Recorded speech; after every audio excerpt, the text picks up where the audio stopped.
Hello friends, तो कैसे हैं आप सब। आज है day 25 of 25 days series of business environment and legal unit 4 हमारी चल रही है। पिछली जो हमारी वीडियो थी उसके अंदर हमने कंप्लीट किया था इंडस्ट्रियल सिकनेस। इंडस्ट्रियल सिकनेस का मतलब क्या होता है, किस कारण से इंडस्ट्रियल सिकनेस होती है, क्या क्या कॉजेज होते हैं इंडस्ट्रियल सिकनेस के होने के।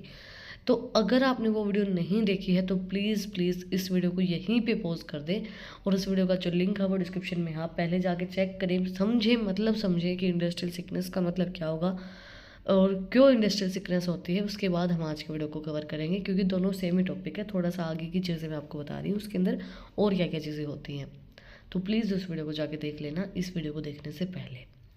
आज हम करेंगे रेमेडीज़ फॉर इंडस्ट्रियल सिकनेस, हम किस तरीके से इंडस्ट्रियल सिकनेस को सुधार सकते हैं। अब एक बार फिर बता देती हूँ इंडस्ट्रियल सिकनेस का मतलब क्या होता है। इंडस्ट्रियल सिकनेस मतलब इंडस्ट्री के अंदर आपको लॉस ही लॉस हो रहे हो, आपकी फाइनेंशियल कंडीशन अच्छी नहीं है, आप डेट्स को पे नहीं कर पा रहे हो, आपको पिछले साल भी लॉस हुआ, अभी भी लॉस चल रहा है, मतलब इंडस्ट्रियल सिकनेस है। आपकी जो इंडस्ट्री है वो बीमार है, ठीक है, उसका मतलब इंडस्ट्रियल सिकनेस होता है। अब उस चीज़ को हम किस तरीके से सुधार सकते हैं। अब कॉजेज हमने देख लिए, अब हम देखेंगे कि उसको हम किस तरीके से सुधार सकते हैं। फाइनेंशियल रीस्ट्रक्चरिंग, फाइनेंस को दोबारा से रिस्ट्रक्चर करना कि हमें पैसा किस तरीके से लगाना है, किस तरीके से उसको मैनेज करना है। Debt restructuring, negotiating with creditor to reduce debt and burden of extend repayment terms, मतलब नेगोशिएट करना जो आपके क्रेडिटर्स हैं कि भाई हमारे डेट को कम कर दो, या फिर जो रीपेमेंट की टर्म्स है कि भाई अगर हमें 2 महीने में वो डेट पे करना है तो हमारी जो टर्म्स है वो बढ़ा दो, हम 6 महीने में 1 साल में उसकी पेमेंट कर देंगे। तो उस चीज़ को सुधारना, दोबारा से रिस्ट्रक्चर करना कि भाई हमारी प्लीज़ हमें थोड़ा सा और टाइम दो उस चीज़ के लिए। Equity infusions, rising capital through new shares issues और अट्रैक्टिंग इन्वेस्टर्स, नए नए शेयर्स को इशू करके कैपिटल को और बढ़ाते हैं और अट्रैक्ट करते हैं इन्वेस्टर्स को, ताकि हमारी कंपनी के अंदर वो और ज़्यादा इन्वेस्ट करें और हमारी जो कंपनी की फाइनेंशियल कंडीशन है वो सुधार में आए, कंपनी की फाइनेंशियल कंडीशन सही हो। ऑपरेशनल स्ट्रक्चर को दोबारा से रिस्ट्रक्चर करते हैं, मतलब रिस्ट्रक्चरिंग करते हैं, उसकी कॉस्ट को रिड्यूस करने में हेल्प करते हैं कि भाई जो अननेसेसरी खर्चे हो रहे हैं, फालतू के कोई भी खर्चा हो रहा है उसको कम करते हैं। Identifying and eliminating unnecessary expenses, streamline operating operations and improve efficiency. जब आपके घर में आपके पास पैसे नहीं होते हैं, आपको घर का काम चलाना है, तो हम जो भी ज़रूरत के खर्चे होते हैं वही करने की कोशिश करते हैं। तो उसी तरीके से अगर आपको इंडस्ट्रियल सिकनेस से बचाना है आपके बिजनेस को, तो जो भी अननेसेसरी एक्सपेंसेस होंगे उनको आपको कम करना पड़ेगा। Business process and reengineering and revising workflows and automation task and implementing new technology to enhance productivity. Revise करेंगे किस तरीके से वर्कर्स काम कर रहे हैं, किस तरीके से वो अपने टास्क को परफॉर्म कर रहे हैं, और अगर हमें ज़रूरत दिख रही है कि भाई यहाँ पे नई टेक्नोलॉजी की ज़रूरत है कि भाई हमारा टाइम बचेगा, हमारा काम और अच्छे से हो जाएगा, तो हम वहाँ पे नई टेक्नोलॉजी का यूज़ करेंगे। Product diversification, expanding into a new product line और market to reduce reliance on a single product और इंडस्ट्री। अब प्रोडक्ट्स को बढ़ाओ, जैसे आपका प्रोडक्ट है वो ओल्ड हो गया है, अब प्रोडक्ट को चेंज क्यों करते हैं लोग। जैसे कोई प्रोडक्ट है उसकी पैकेजिंग चेंज क्यों की जाती है कि लोगों को ये लगे नया कोई प्रोडक्ट आया है, इसके अंदर कुछ चेंज होके आया है, तो लोग उससे और अट्रैक्ट होते हैं, उसको परचेज करते हैं। हम ये होता है ना कि नया देखे ये नया है इसको दे दो, तो प्रोडक्ट को थोड़ा सा चेंज करो, कोई नया प्रोडक्ट में लेके आओ, उससे चीज़ें बदलेंगी, डाइवर्स होंगी और सुधार में आएंगी। Government support, financial assistance, providing loans, grant, subsidies to help companies overcome financial difficulties. Government से सपोर्ट लो, लोन लो, सब्सिडीज़ लो, ताकि कंपनीज की फाइनेंशियल जो डिफिकल्टीज़ वो फेस कर रहे हो उसमें सुधार आए। Tax incentives, offering tax breaks और subsidies to encourage investment and growth. जैसे इंडस्ट्रियल सिकनेस चल रही है तो टैक्स ब्रेक लो, मतलब उनसे गवर्नमेंट से सपोर्ट लो, उस चीज़ का सब्सिडीज़ लो, इन्वेस्टमेंट ग्रोथ करो। Regularity support, simplifying regulation and providing a favourable business environment, मतलब गवर्नमेंट का पूरा सपोर्ट रखो कि ऐसा इन्वायरमेंट प्रोवाइड करवाओ कि गवर्नमेंट आपको सपोर्ट करे और फेवर दे आपको कुछ।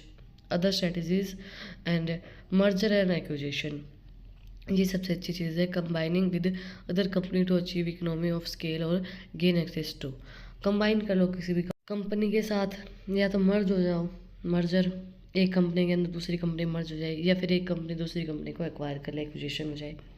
देन अब बात आती है the magnitude of industrial sickness. Magnitude का क्या मीनिंग होगा, परिमाण, मतलब कि क्या परिमाण निकल के आएगा इंडस्ट्रियल सिकनेस का, क्या मात्रा निकल के आएगी, हम बोल सकते हैं, क्या क्वांटिटी भी बोल सकते हैं। The magnitude of industrial sickness is difficult to quantify previously as it very significant across industrial regions and time period. However we can look at some key indicators, कुछ इंडिकेटर्स हम देख लेते हैं। Number of sick units, while official data might not be readily available, industrial association and government agencies often trace the number of company facing financial distress। देखो, अब हमारे पास कोई official data नहीं है कि कौन सी कंपनी भाई घाटे में चल रही है, कौन सी कंपनी लॉस में चल रही है।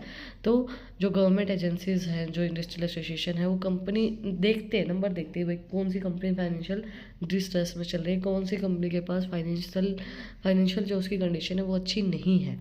Financial losses, the overall financial losses incurred by SIC units can be substantial, impacting not only the companies themselves but also their employees, creditor and the economy as a whole। अब financial sickness चल रही है, पैसा आपके पास है ही नहीं, है ना, लॉस में चल रहे हो आप लोग। अब लॉस में चलोगे तो क्रेडिटर्स को पैसा नहीं दे पाओगे, एम्प्लॉयज़ की सैलरी आप पेमेंट नहीं कर पाओगे, इकोनॉमिक कंडीशन फिर दिक्कत में आएगी क्योंकि एम्प्लॉयज़ को पैसा नहीं मिल रहा है, क्रेडिटर्स को पैसा नहीं मिल रहा है, इकोनॉमिक कंडीशन पूरी अफेक्ट होगी।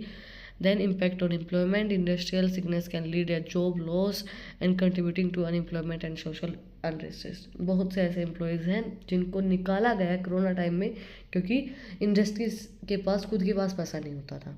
अब उनके पास खुद के पास पैसा नहीं है तो वो किस तरीके से एम्प्लॉयज़ को पैसा देंगे। तो बहुत से ऐसे लोग हैं जिनको निकाला गया था कोरोना टाइम के अंदर। तो अगर इंडस्ट्रियल सिकनेस होगी, उनके पास पैसा ही नहीं है, तो जो बहुत से लोग ऐसे जो जॉब को लूज़ कर देंगे, अनएम्प्लॉयमेंट हो जाएगा, सोशल अनरेस्ट क्रिएट होंगे।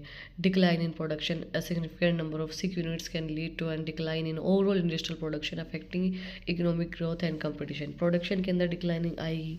अब इंडस्ट्री के अंदर पैसा नहीं है तो प्रोडक्शन किस तरीके से होगी, प्रोडक्शन नहीं होगी तो इकोनॉमिक ग्रोथ नहीं होगी और वो चीज़ें अफेक्ट होंगी, कम्पिटिटिवनेस इफेक्ट होगी। The magnitude of industrial sickness is often linked in economic cycle, industrial trends and government policy. It's complex issue with significant consequences for both individual companies and the broader economy. देखो, magnitude जो है industrial sickness का वो वही है, जो परिमाण है इंडस्ट्रियल सिकनेस का वो लिंक है इकोनॉमिक ग्रोथ से, इंडस्ट्रियल के ट्रेंड से, गवर्नमेंट की पॉलिसी से। गवर्नमेंट की पॉलिसी चेंज होगी तो भी कई चीज़ें सुधार में आती, कई चीज़ें दिक्कत में आती। इंडस्ट्रीज़ में क्या ट्रेंड चल रहा है, प्रोडक्ट नए नए मार्केट में आ रहे हैं तो वो भी इंडस्ट्रियल सिकनेस को क्रिएट करेंगे।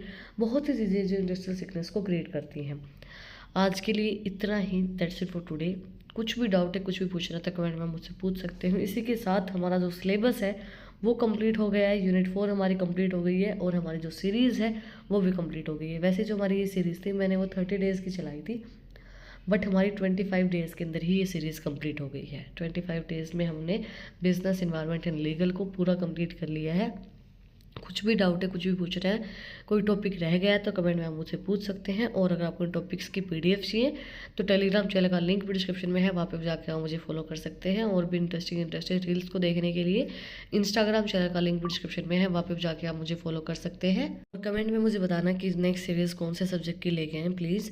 और अगर आपने यहाँ तक वीडियो को देखा है तो प्लीज़ सब्सक्राइब के बटन पे एक मुक्का मार दो और बेल आइकन प्रेस करो ताकि जो सबसे पहले अपडेट है वो आप लोग के पास आए। फिर मिलते हैं एक नए वीडियो के साथ, एक नए टॉपिक के साथ। Like, share and subscribe. Thank you for watching my video and enjoy your life.